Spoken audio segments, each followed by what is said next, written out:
Matthew Stafford doesn't hand out compliments he doesn't mean.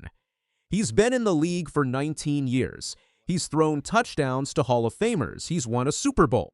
So when he said something specific about Caleb Williams last week, it caught everyone's attention.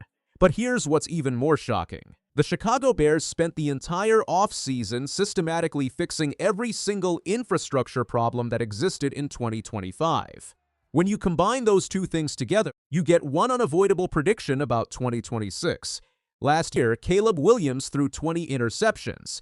The Chicago Bears won 6 games. The offense ranked 21st in total yards. The quarterback was under pressure on 39% of his dropbacks. Fans were already asking if the first overall pick was a bust. That story is over. This is not year 2 of the same disaster. This is a complete system reset. And here's what nobody's talking about. Elite quarterbacks don't fail because of talent. They fail because of infrastructure. When you fix the infrastructure around elite talent, you don't get a small improvement. You get an explosion. Matthew Stafford has played 19 seasons. He's thrown touchdowns to Calvin Johnson in his prime. He won a Super Bowl with Sean McVay over the Los Angeles Rams. He's stood on the same field as Tom Brady, Patrick Mahomes, and Josh Allen multiple times. He knows what elite arm talent looks like because he's competed against it and alongside it for almost 2 decades. Last week, Stafford said Caleb Williams' arm is unbelievable. Think about the weight of that word. Unbelievable doesn't mean he's good. Unbelievable doesn't mean he's solid or impressive. Unbelievable means he's seen this guy throw and it registered as something special, something different. Stafford has watched tape from multiple games. He's studied what Williams can do with the football when it's actually in his hands. And his conclusion is that the physical tool is elite, top 5 in the league elite. This matters because it reframes everything about last year. The problem wasn't Williams' arm. The problem was what was happening before the ball got to his hand. The line was collapsing in front of him. The receivers weren't where they needed to be in the route tree. The scheme was working against him instead of working for him. His offensive coordinator was calling plays that didn't match the personnel. When Stafford says unbelievable, he's not making excuses for a bad year. He's identifying what he saw on tape that everybody else missed. The raw talent was never the issue. The infrastructure was broken. And here's the thing that matters. Matthew Stafford doesn't say things like that lightly. He's been around too long. He's seen too much. If Stafford thinks your arm is unbelievable, that's a statement that's backed by 1,000 hours of film study. The offensive line was the first system the Bears tore down. In 2025, Caleb Williams got hit 108 times. He was sacked 47 times. That's not a normal experience for a starting quarterback. That's disaster-level pressure. No quarterback looks good when defenders are reaching him before he can make a third read. The Bears didn't tweak the line. They rebuilt it. They signed Nate Davis to play right guard. Davis made the Pro Bowl in 2023. He's a physical player who moves defenders off the spot. On the left side, they added help with a high draft pick specifically for pass protection. Ryan Bates was signed to add depth at center. This isn't one upgrade. This is a complete restructuring. When your quarterback has time, everything changes. 5 extra seconds means he can go through progressions. It means he's not looking at a defensive end in his face on the second read. It means he can actually feel what the defense is doing and make adjustments. That's the difference between 20 interceptions and 10. That's the difference between panic throws and confident ones. Stafford's unbelievable comment makes sense now. Williams didn't have time in 2025. Now he will. Last year, the Bears had receivers, but they didn't have depth at multiple positions. One injury and you're throwing to guys off the street. One coverage wrinkle and you don't have a second option. One missed read and you're forcing a throw into a tight window that shouldn't exist. That changes your decision-making as a quarterback. You hold the ball longer. You panic. You force throws into tighter windows. You get desperate. The Bears fixed this completely. Keenan Allen is still there. He's a premier possession receiver with 112 career receptions in the playoffs across his career. He's somebody you can rely on in fourth-quarter situations, but he can't be the only read anymore. That's what was happening in 2025. The team brought in DJ Moore to work on the outside. Moore is a playmaker who can move after the catch. He forced 46 missed tackles last season. They added receiving depth with high draft picks, specifically for pass protection skills and route running. They brought in tight end help with proven production. What this means for Caleb Williams is specific and measurable. When the first read is covered, there's actually a second read.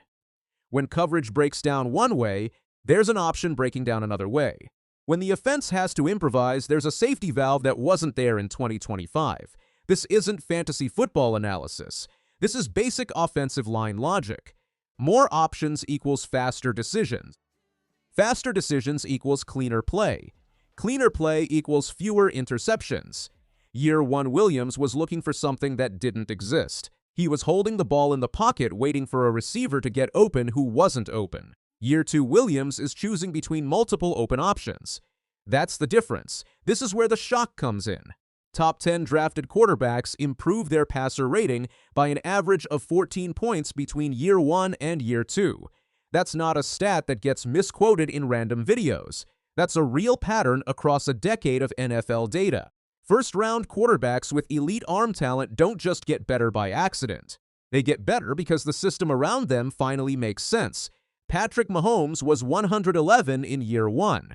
He jumped to 113 in year 2. But that's not the full story. In the playoffs of year 2, he was 170. Nobody was expecting that explosion. Kansas City spent year 1 figuring out what he could do.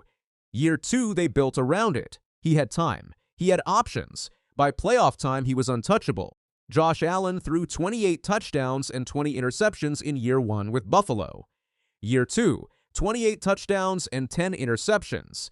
That's exactly a 14-point improvement in efficiency.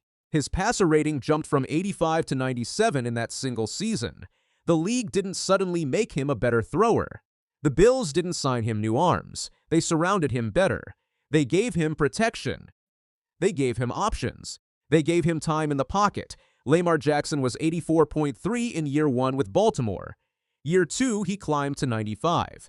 By his third year, he was 105 and winning an MVP. That's not because he got stronger or faster. That's because the Ravens built a system around his skill set. They gave him receivers. They gave him a line. They gave him a scheme that worked with his talent instead of against it. Caleb Williams is in year 2 with elite arm talent. According to Stafford, the kind of arm talent that deserves the word unbelievable. If Williams hits just the average improvement, his passer rating goes from 91 to 105. That puts him in the 85th percentile of NFL quarterbacks right now. That's playoff competitive. That's winning football. But the Bears didn't just make average improvements. They completely rebuilt 3 systems at the same time: line, receivers, and coaching structure. If Williams hits above average improvement like Mahomes did, he's not just competitive, he's dominant. He's changing the entire conversation around himself and the division. This is the shock people aren't seeing coming. Detroit is still the favorite. The Lions won 15 games in 2025. They have the best offense in football by total yards. They have the #1 passing attack in the entire league. Sean Campbell is building something real with a defense that's actually holding up. But here's the thing that matters. Detroit doesn't have room to improve like Chicago does. The Lions are already maximized. They're adding depth in the draft and making tweaks on the margins. They're not ripping out broken systems because they don't have broken systems. Their improvement is 5%. Chicago's improvement is 40%. Meanwhile, Caleb Williams is coming into a division where there's actual space to operate. There's a direct path to second place in the division. There's a realistic shot at first place if everything clicks in September and October. The Bears haven't finished first in the NFC North since 2018. That's 6 years ago. Green Bay is in transition with Aaron Rodgers aging into his late 30s. Minnesota is rebuilding with questions at multiple positions on defense. It's the first time in 5 years that the NFC North isn't an absolute bloodbath where 3 teams are fighting for scraps, which means the Bears are coming into 2026 with the most upside in the division. They have elite talent with a fixed infrastructure entering a division with 1 real contender instead of 2. They have receivers now. They have a line now. They have time in the pocket now. That's when shocks happen. When the infrastructure finally shows us up to match the talent. The Chicago Bears will win 10 or more games in 2026. That's not a guess based on vibes. That's what happens when elite arm talent meets year 2 experience meets fixed infrastructure all at the same time. This isn't a hot take. This is following the pattern. Here's what that looks like on the field. The offense finishes in the top 12 in yards per game instead of 21st.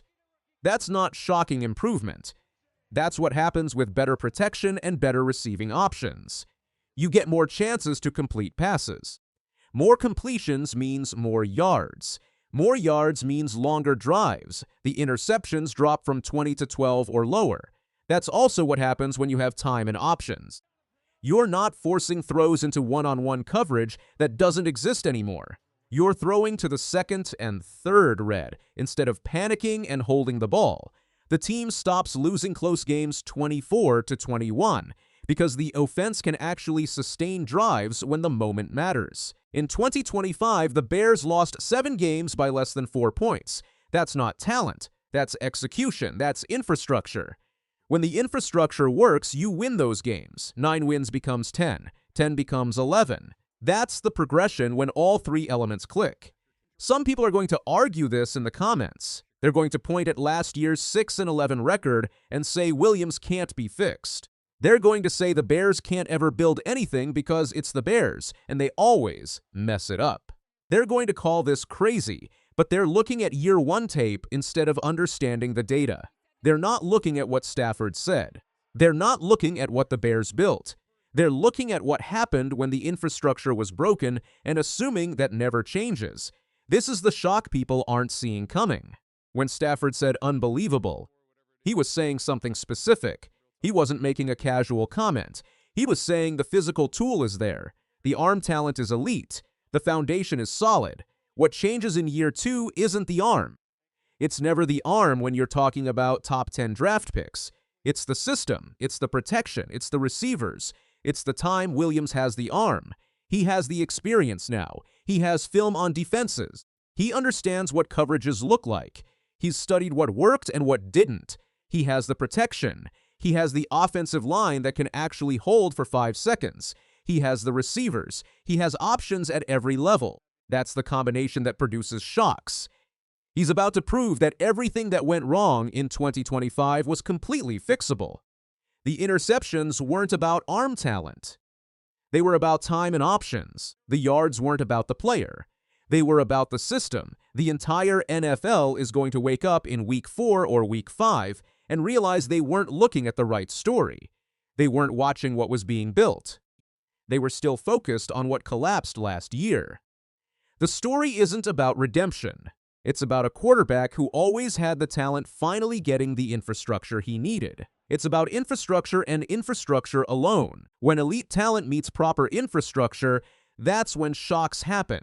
That's when you go from 6 wins to 10 wins. That's when you go from a disaster narrative to a breakthrough narrative. Caleb Williams is about to shock the entire NFL, and the people who saw it coming were the ones who understood what Matthew Stafford saw on tape and what the Bears actually built, not the ones who were still looking at year 1 film pretending. It meant something about year 2.